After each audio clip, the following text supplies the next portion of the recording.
तो कैसे हैं? आज मैं आपका शिक्षक दिनेश पवार आपके लिए एक नया टॉपिक लेकर फिर हाजिर हूँ। तो बिना समय वेस्ट किए हम शुरू करते हैं। जैसा कि पीछे लिखा हुआ है कोऑर्डिनेट ज्योमेट्री। बेटा, कोऑर्डिनेट ज्योमेट्री हमारे जीवन में क्या महत्व है, सबसे पहले तो हम उसको बात कर लें। कोऑर्डिनेट ज्योमेट्री जो है ये किसी भी ऑब्जेक्ट का पोजीशन आपको बताता है।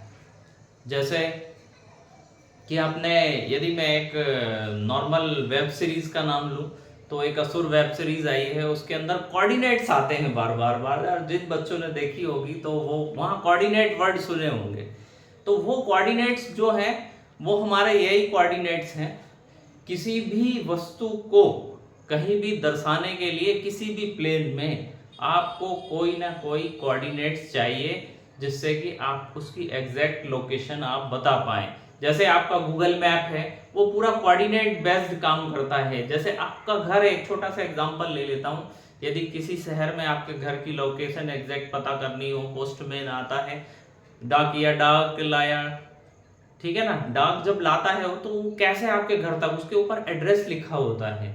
एड्रेस में आपका गली नंबर लिखा होता है और आपका हाउस नंबर लिखा होता है। तो वो गली नंबर और हाउस नंबर से आपको एग्जैक्ट लोकेट कर लेता है उस एरिया से। तो ये जो कोऑर्डिनेट्स आप जब मिल जाते हैं किसी को तो वो उसकी लोकेशन पता कर लेता है। तो डाकिया जब आपके घर कोई भी चिट्ठी पत्र पहुंचा देता है, इसी तरह से हम जब पूरे वाइड लेवल पे बात करें, पूरी दुनिया के लेवल पे बात करें, तो आपने सबने पढ़ा होगा लैटिट्यूड और लॉन्गिट्यूड। ये लाइंस होती हैं अर्थ के ऊपर, जो कि किसी भी पूरी दुनिया में किसी भी जगह के पोजीशन के बारे में बताते हैं।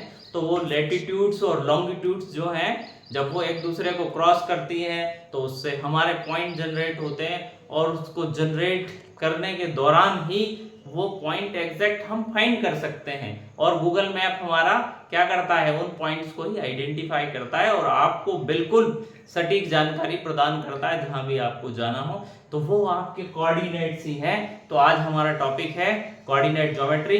चलिए आपके साथ शुरू करते हैं कोऑर्डिनेट ज्योमेट्री। कोऑर्डिनेट ज्योमेट्री, जैसा मैंने बताया, position of a point in a plane is known as Cartesian plane. इस वर्ड को भी आप थोड़ा सा देखेंगे, कार्टेशियन प्लेन। कार्टेशियन प्लेन क्या है, मैंने आपको बताया लॉन्गिट्यूड और लैटिट्यूड दो लाइन होती हैं जो एक दूसरे को कट करती हैं। यहाँ आपके सामने दिख रहा है ये लाइन, और ये लाइन एक हॉरिजॉन्टल लाइन है और दूसरा वर्टिकल लाइन है। यही लॉन्गिट्यूड और लैटिट्यूड है। लैटिट्यूड जो लेटी हुई है वो लैटिट्यूड, जो खड़ी हुई है वो लॉन्गिट्यूड। ठीक है, तो यही आपका लॉन्गिट्यूड और लैटिट्यूड है। इसी प्लेन को, मान लीजिए बोर्ड है, ये एक प्लेन है, ठीक है, तो इसी प्लेन को हम कार्टेशियन प्लेन प्लेन कहते हैं, जो कि दो लाइनों से मिलकर बना है, एक्स और वाई। हमने इसको नाम दे दिया एक्स लाइन, इसको नाम दे दिया वाई लाइन, फिर हमने इसको एक्स एक्सिस और वाई एक्सिस हम कहते हैं। चलिए, अब दुनिया को सर्वप्रथम 7वीं सेंचुरी में अवगत कराने वाले हमारे फ्रेंच मैथमेटिशियन, वो एक बहुत बड़े फिलोसफर भी थे। जो लोग सोशल साइंस वगैरह के स्टूडेंट होते हैं वो फिलोसफी भी पढ़ते हैं, सोशियोलॉजी वगैरह में उनकी। तो रेने डिकार्टेस जो थे वो एक फ्रेंच मैथमेटिशियन थे। उन्होंने सबसे पहले डेवलप किया था कार्टेशियन प्लेन, जो उनके नाम के साथ जुड़ा हुआ है, रेने डिकार्टेस। ठीक, चलिए, इसके बाद मैंने अभी आपको बताया कि ये प्लेन है, इसी को कार्टेशियन प्लेन भी कहते हैं, इसी को कोऑर्डिनेट प्लेन भी कहते हैं और इसी को एक्स प्लेन भी कहते हैं। इसमें आपको कंफ्यूज नहीं होना है। जब भी आपसे बात हो सकता है, कभी मैं एक्स वाई प्लेन बोलूं, कभी कार्टेशियन प्लेन बोलूं, कभी नॉर्मल प्लेन बोलूं और कभी आपका कोऑर्डिनेट प्लेन बोलूं। तो ये सब चारों, चाहे कृष्ण कहो या मोहन, नाम अनेक है और व्यक्ति एक है, तो इसी तरह से चारों उसके नाम है। अब बात करते हैं, ईश्वर तो एक ही है ना, चाहे अल्लाह कहो या राम। अब आगे बात करते हैं कि यहाँ हॉरिजॉन्टल लाइन, हमारे एक्स एक्सिस को हम हॉरिजॉन्टल लाइन कहते हैं। एक्स एक्सिस हमारा हॉरिजॉन्टल लाइन है। यहाँ आप देखिएगा ये एक्स एक्सिस है जो कि आपकी हॉरिजॉन्टल लाइन है, और नंबर लाइन आपने सबने पढ़ रखी है। तो इस पे यदि हम ये 1 2 3 4 5, इसको डिवाइड कर देंगे तो और इजीली हमको अच्छे से समझ में आ जाएंगी चीजें। यहाँ 1 2 3 4 5, -1 -2 -3 -4 और -5। आपने सबने नंबर लाइन पढ़ी है। नंबर लाइन पे जहां ये दोनों X axis vertical line, Y axis, horizontal line का दूसरा नाम क्या है? एक्स एक्सिस, ठीक है, और वर्टिकल लाइन का दूसरा नाम क्या होगा? Y axis. जब ये दोनों लाइन एक दूसरे को परपेंडिकुलरली बाइसेक्ट करती हैं, तो जिस पॉइंट पर ये बाइसेक्ट करती हैं, that point is known as origin. ये पॉइंट आपका ओरिजिन होगा। ये देखिए यहां, ये this point is known as origin. ये पॉइंट आपका ओरिजिन होगा, ओरिजिन, ठीक है। अब जब लाइन दूसरे को एक दूसरे को कट कर ही रही है यहाँ पे, तो आप देख रहे होंगे 1 2 3 और 4 पार्ट में एक दूसरे को डिवाइड कर रही हैं, ठीक है। इन चारों पार्ट को क्या कहते हैं? ये कौन सा पार्ट हो गया? एंटी क्लॉकवाइज चलेंगे हम। फर्स्ट पार्ट, ये सेकंड पार्ट, और ये थर्ड पार्ट, और ये फोर्थ पार्ट। ये these 4 part divided by 2 lines, horizontal line and vertical line. This line meets at origin. इस फर्स्ट पार्ट को हम फर्स्ट क्वाड्रेंट कहते हैं, सेकंड पार्ट को सेकंड क्वाड्रेंट कहते हैं, थर्ड पार्ट को थर्ड क्वाड्रेंट कहते हैं, और ये आपका फोर्थ क्वाड्रेंट होगा, ठीक। 4 पार्ट में डिवाइड किया और ये चारों क्वाड्रेंट हो गए हमारे। और यहां हम बात करें क्वाड्रेंट हमारे कितने हैं? यहां हमारे पास फर्स्ट, सेकंड, थर्ड और फोर्थ, 4 क्वाड्रेंट हैं हमारे पास। ओरिजिन आपने देखा, ये रहा, जहां x की वैल्यू भी 0 है और y की वैल्यू भी 0 है। ओरिजिन के जब भी आप कोऑर्डिनेट लिखने जाएंगे तो ये 0,0 होगा। ओरिजिन के कोऑर्डिनेट हमेशा क्या होते हैं? 0,0, और हम इसे इंग्लिश अल्फाबेट O से शो करते हैं, हमेशा O से ओरिजिन को शो किया जाता है। अब बात करते हैं एब्सिसा और ऑर्डिनेट। यहाँ 2 पॉइंट हैं। Coordinate in a plane, coordinate किस फॉर्म में? हमेशा एक्स वाई के फॉर्म में आप लिखेंगे। जब भी आप कोऑर्डिनेट किसी भी पॉइंट के लिखेंगे तो x को हम हमेशा पहले लिखते हैं और y को बाद में लिखते हैं। x पहले आएगा और y बाद में आएगा, तो ये आपको हमेशा ध्यान रखना है। इसके बाद एब्सिसा क्या होता है? एब्सिसा आपका होता है x कोऑर्डिनेट। जब भी आप x कोऑर्डिनेट किसी का भी लिखेंगे, x एक्सिस के ऊपर कोई भी नंबर आप लेंगे तो वो x कोऑर्डिनेट होगा, और ऑर्डिनेट जो होगा वो y कोऑर्डिनेट होगा।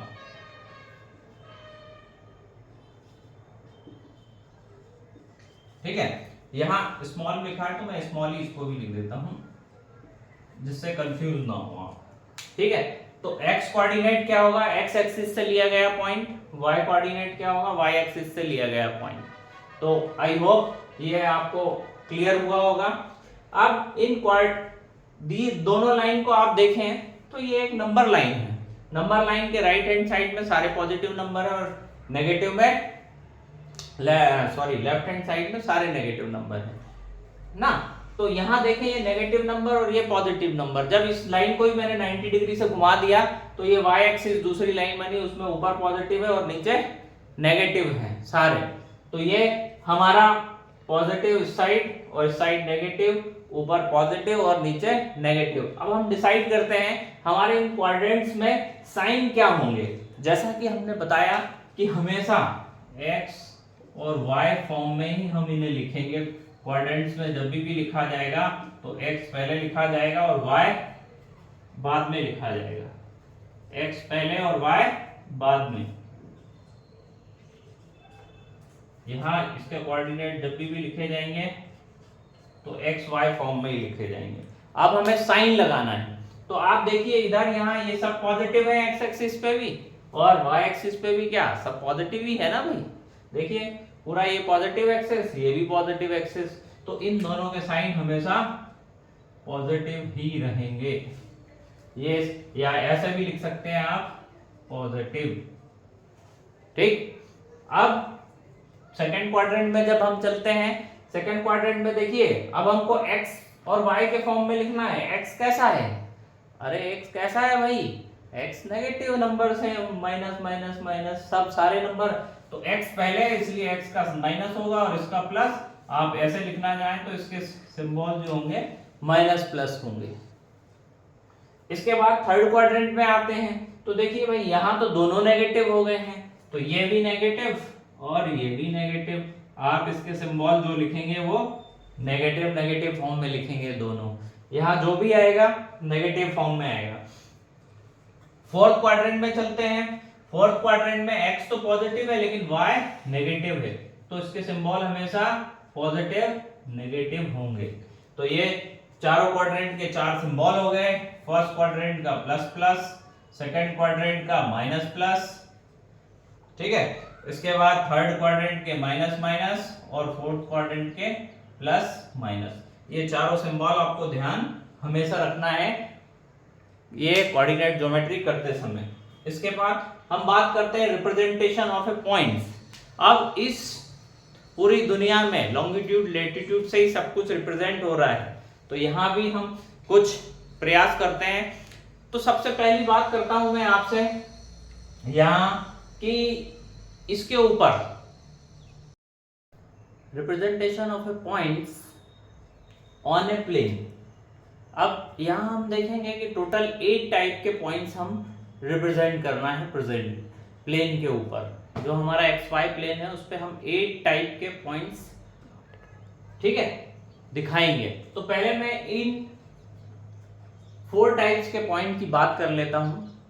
सबसे ज्यादा जो बच्चों से गलतियां होती हैं, क्लास 9th स्टैंडर्ड में ये टॉपिक शुरू होता है, 8 से शुरू हो जाता है इंट्रोड्यूस वैसे तो, पर 9th में बच्चे क्या करते हैं, x axis on the X axis और ऑन द वाई एक्सिस वाले पॉइंट को क्वाड्रेंट में शो कर देते हैं। तो ये गलतियां नहीं, आप लोगों से नहीं होना चाहिए, इसलिए मैं आपके साथ इन 8 पॉइंट को बहुत अच्छे से डिस्कस करने वाला हूं। चलिए देखते हैं। पहले इस line on X axis Y coordinate will be 0 always. हमेशा एक्स कोऑर्डिनेट एक्स एक्सिस पर y की वैल्यू 0 होगी, ये आपको हमेशा ध्यान रखना है। और y एक्सिस पर x की वैल्यू हमेशा x कोऑर्डिनेट की वैल्यू 0 होगी। ये आपका है x एक्सिस है, इस पे आपका हमेशा y कोऑर्डिनेट 0 ही होगा। मतलब कि आप बिल्कुल निसंदेह निसंकोच होकर किसी भी पॉइंट के जब कोऑर्डिनेट लिखेंगे तो उसमें y की वैल्यू आपको 0 ही लिखना है कोऑर्डिनेट फॉर्म में, और जब y एक्सिस पे लिखेंगे तो उसको आप x की वैल्यू। चलिए मैं एक एक पॉइंट को लिख के दिखाता हूं आपको। मान लीजिए कि मैं यहां से शुरू करता हूं 1 से। यदि मैंने 1 को a बोल दिया और मुझे बोला गया है इसके कोऑर्डिनेट बताइए, तो मैंने यहां मुझे पता चल चुका है कि y कोऑर्डिनेट हमेशा 0 लिखना है, और मुझे ये भी पता चल चुका है कि x और y के फॉर्म में ऐसे लिखना है। तो x की तो वैल्यू लिखना है, y तो हमेशा 0 लिखना है, तो ये क्या हो जाएगा 1, 0। यदि ये b पॉइंट हो गया तो इसके कोऑर्डिनेट इसके ऊपर लिख दे रहा हूं 2, 0। यदि ये c पॉइंट हो गया तो इसके कोऑर्डिनेट हो गए 3, 0। यदि इसके 4, 0, ये d पॉइंट हो गया, ये e पॉइंट हो गया तो इसके कोऑर्डिनेट क्या होंगे 6, 0। ये f पॉइंट हो गया तो इसके कोऑर्डिनेट 7, 0। सॉरी मेरे से यहां मिस्टेक हो गई, इसके कोऑर्डिनेट e के कोऑर्डिनेट क्या होंगे 5, 0। ये 6, 0। g के कोऑर्डिनेट क्या होंगे 7, 0। I hope positive x coordinate आपको सबको समझ में आ गया होगा। अभी नेगेटिव की बात करते हैं। यदि इस नेगेटिव की लिखना है वैल्यू हमें, तो g के बाद इसको f पॉइंट ले लेते हैं। f पॉइंट के ऊपर इस पॉइंट के जो कोऑर्डिनेट होंगे -1, 0, ठीक है। h कोऑर्डिनेट के जो पॉइंट होंगे -1, 0, h i j k l m।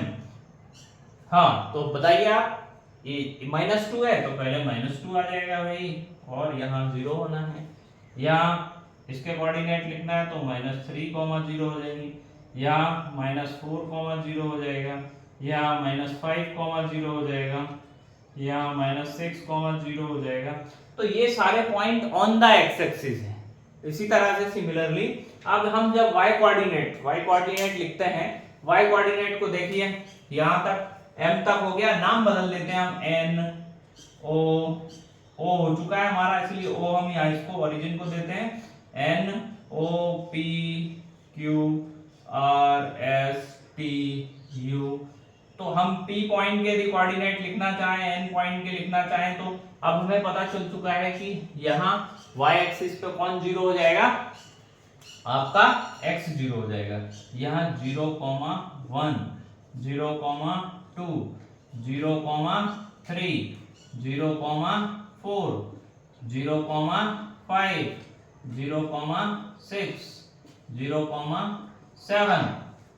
यदि ये v पॉइंट हो गया आपका तो ये 0,-1, ये w पॉइंट हो गया तो 0,-2, ये x पॉइंट हो गया तो 0,-3, ये y पॉइंट हो गया 0,-4, z पॉइंट हो गया 0,-5। इसी तरह से आगे आप इसको a पॉइंट बोल सकते हैं, 0,-6, a b 0,-7। सिमिलरली आपको आप समझ में आ गया होगा कि x एक्सिस के ऊपर यदि कोई पॉइंट है तो वहां किसकी वैल्यू 0 हो जाएगी, वहां y कोऑर्डिनेट 0 हो जाएगा, और y एक्सिस के ऊपर यदि कोई पॉइंट है तो वहां x एक्सिस 0 हो जाएगा। इस तरह से हमने ये x पॉजिटिव x एक्सिस, तो पॉजिटिव एक्सिस के सारे पॉइंट ये रहे। नेगेटिव y एक्सिस की बात करी, यहाँ negative y axis, positive y axis की बात करी, पॉजिटिव y एक्सिस के सारे पॉइंट ये रहे, नेगेटिव एक्सिस के सारे पॉइंट ये रहे, और नेगेटिव y एक्सिस के सारे पॉइंट ये रहे। चलिए अब हम देखते हैं आगे अगले 4 पॉइंट। अब हम देखते हैं इन 4 नेक्स्ट सिचुएशन में कैसे पॉइंट प्लॉट होते हैं, first quadrant, second quadrant, third quadrant और फोर्थ क्वाड्रेंट। आपने इसके प्रीवियस में देखा कि on the X axis positive X axis, negative X axis, positive y axis, positive negative y axis, इन सभी में आपने पॉइंट प्लॉट किए। अब इन 4 कंडीशंस में हम पॉइंट प्लॉट करते हैं। तो चलिए देखते हैं। पहला 1 2, पहला पॉइंट है 1 और 2, x की वैल्यू 1 है और y की वैल्यू 2 है। तो x की वैल्यू x एक्सिस पे 1 आपका ये रहा, और y की वैल्यू है 2, तो ये y 2 ये रहा। इन दोनों को आगे बढ़ाएं, x को यहां से आगे बढ़ाएंगे। जब ग्राफ पेपर पे आप इसको प्लॉट करेंगे तो ये इजीली प्लॉट होगा, आपको कहीं कोई दिक्कत नहीं जाएगी। ये this point is known as 1 2। अच्छा, एक बात हमेशा ध्यान रखें कि जैसे हम दुनिया में आए हैं तो हमारा कुछ यूनिक नेम है, मेरा नाम दिनेश है, आपका नाम सुरेश, महेश, कुछ भी होगा, जो भी है। तो पॉइंट्स का जब भी ड्रॉ करते हैं हम ग्राफ पेपर के ऊपर, उसको कैपिटल इंग्लिश अल्फाबेट से नेम जरूर देना है, क्योंकि बिना नेम के कोई भी व्यक्ति अच्छा नहीं लगता। इसी तरह पॉइंट को भी आपको नेम देना है, तो इसका नाम हमने दे दिया। ये 1 जो है ये y एक्सिस की परपेंडिकुलर डिस्टेंस हो गई, और ये जो है x एक्सिस से परपेंडिकुलर डिस्टेंस ये रही, तो ये कितनी होगी 2, तो ये y की वैल्यू है और ये x की वैल्यू है। तो इस हिसाब से आप हमेशा ध्यान रखें, यदि y एक्सिस से पूछिए आपसे तो y एक्सिस से पूछेंगे तो x की वैल्यू बता देंगे आप, क्या है x कोऑर्डिनेट, है ना। ये इसका आंसर होगा x कोऑर्डिनेट, x कोऑर्डिनेट, और जब यहाँ x आ जाएगा तो वो y कोऑर्डिनेट हो जाएगा। आई होप क्लियर हुआ होगा आपको। चलिए आगे बढ़ते हैं। दूसरा पॉइंट है 3 4। यहाँ ये 3 ये रहा, 4 ये रहा, बढ़ा दीजिए आगे। ग्राफ पेपर पे तो आपको सिर्फ पॉइंट ही प्लॉट करना है, इसका नाम हमने v दे दिया, ये 3 और ये 4, और ये जो 3 है हमारा, ये 3 यहां से देखिएगा, ये 3 जो है यहां से यहां तक है, ये आप देख रहे हैं, और ये 4, ये 3 की वैल्यू यहां से यहां तक है। 3 जो है कौन से एक्सिस से परपेंडिकुलर डिस्टेंस है, वो y एक्सिस से है। x coordinate is a perpendicular distance from y axis, और y coordinate is a perpendicular distance from x axis. ये एक्स एक्सिस से परपेंडिकुलर डिस्टेंस है। इसके बाद हमारा अगला पॉइंट है 5 3। तो ये आप 5 और 3 यहाँ देख रहे हैं, ये 3 यहाँ से इसको आगे बढ़ाया, इसको आगे बढ़ाया, इसको नाम दे दिया C, ये 5 3। और यहाँ एक्स एक्सिस से परपेंडिकुलर डिस्टेंस कितनी होगी भाई बताइए जरा, ये बड़ा इंपॉर्टेंट क्वेश्चन है। एक्स एक्सिस से परपेंडिकुलर डिस्टेंस कितनी होगी? जब भी एक्स एक्सिस से पूछेंगे तो y कोऑर्डिनेट बता देना है आपको 3, जब भी y कोऑर्डिनेट से पूछेंगे तो x कोऑर्डिनेट बता देना है आपको 5। इसके बाद बात करते हैं 7 5, ये आपका 5 और ये आपका 7। हमेशा पहले x ही लिखेंगे, पहले x का कोऑर्डिनेट और बाद में y का कोऑर्डिनेट, ये d हो गया। तो आई होप ये आपको समझ में आ रहा होगा। इसके बाद चलते हैं हम सेकंड क्वाड्रेंट में। सेकंड क्वाड्रेंट में पॉइंट ड्रॉ करने हैं। वहां सेकंड क्वाड्रेंट में फर्स्ट पॉइंट है -1 2। अब -1 ये रहा -1 एक्स एक्सिस और ये रहा 2। तो आप इसको जब ड्रॉ करेंगे तो ये आपका डी पॉइंट था, इसको ई पॉइंट बोल देते हैं, -1 2। फिर -3 4, ये -3 और ये 4, -3 4, ये ई, इसको एफ पॉइंट बोल दीजिए आप, ठीक है।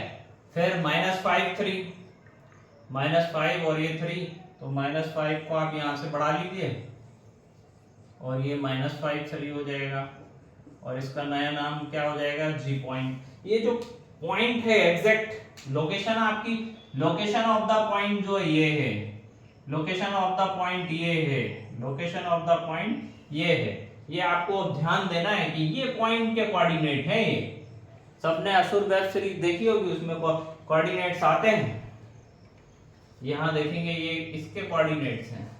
ये जो लाइंस खींच रहे हैं ये तो सेम हॉरिजॉन्टल और वर्टिकल लाइन से उनसे कोई मतलब नहीं है, सिर्फ इस पॉइंट से मतलब है। तो इस पॉइंट इज नोन एज -5 3। फिर नेक्स्ट पॉइंट इज -7 5। तो -7 x पहला -7 है और ये 5 है, तो यहां से आप -7, आपके पास ग्राफ पेपर होगा, आप जब ग्राफ पेपर पे बनाएंगे तो एकदम सटीक बनेगा। ये आपका पॉइंट आ गया, जी के बाद आप h पॉइंट पे आ जाएंगे, h पॉइंट ये आपका -7 5। ये सेकंड क्वाड्रेंट में आप ऐसे शो कर सकते हैं। इसके बाद बात करते हैं थर्ड क्वाड्रेंट में। थर्ड क्वाड्रेंट में पॉइंट्स आपके आ रहे हैं -2, -6। तो ये रहा -2 और ये रहा -6, दिस इज -2, -6। इसके बाद -1, -4, तो ये यहाँ से लेंगे, यहाँ ले जाएंगे, दिस इज -1, -4। आई होप अब आपके लिए बहुत इजी हो गया होगा इसको। -3, -7, यहाँ से -3 और ये आपका -7 हो जाता है, -3 -7। इसके बाद -5 -1, -5 और ये रहा 1, -5 और -1। हो सकता है थोड़ा ऊपर नीचे हो जाए क्योंकि मैं बोर्ड पे कर रहा हूँ, मेरे पास ग्राफ पेपर नहीं है। बट इसको नाम देना मत भूलिएगा, बिना नाम के कोई भी व्यक्ति h के बाद ये आपका -1 2 जो है कहाँ गया, माइनस थर्ड क्वाड्रेंट में -2 6, h के बाद ये i के बाद -1 4 j, उसके बाद -3 7 k, i j k l। ठीक है, चलिए नेक्स्ट चलते हैं लास्ट क्वाड्रेंट में, फोर्थ क्वाड्रेंट में। फोर्थ क्वाड्रेंट में देखेंगे तो 2 -6, ये आपका 2 रहा और ये -6 रहा, ये हो गया आपका 2 -6। ठीक है, इसका नाम क्या होगा भाई? L के बाद आता है पॉइंट M, इसका नाम M हो जाएगा। तो सभी को मजा आ रहा है ना कोऑर्डिनेट्स में? M के बाद बात करते हैं 1 -4, यहाँ 1 ये और ये -4, 1 -4 में यहाँ आपका 1, -4, M के बाद ये आ गया N के बाद आगे चलते हैं 3 -7, ये 3, ये -7। लास्ट पॉइंट है 5 -1, 5 और ये -1, तो ये हो गया आपका 5 - 1। इसका नाम हो गया P, इसका नाम हो गया Q। तो ये आपके सभी क्वाड्रेंट्स में पॉइंट का रिप्रेजेंटेशन हो गया है। आपको ये अच्छे से समझ में आया होगा, उम्मीद करता हूँ मैं। और आप लोग पढ़ते रहिए, आगे बढ़ते रहिए, हमेशा स्वस्थ रहें, व्यस्त रहें और मस्त रहें। जय हिंद, जय भारत।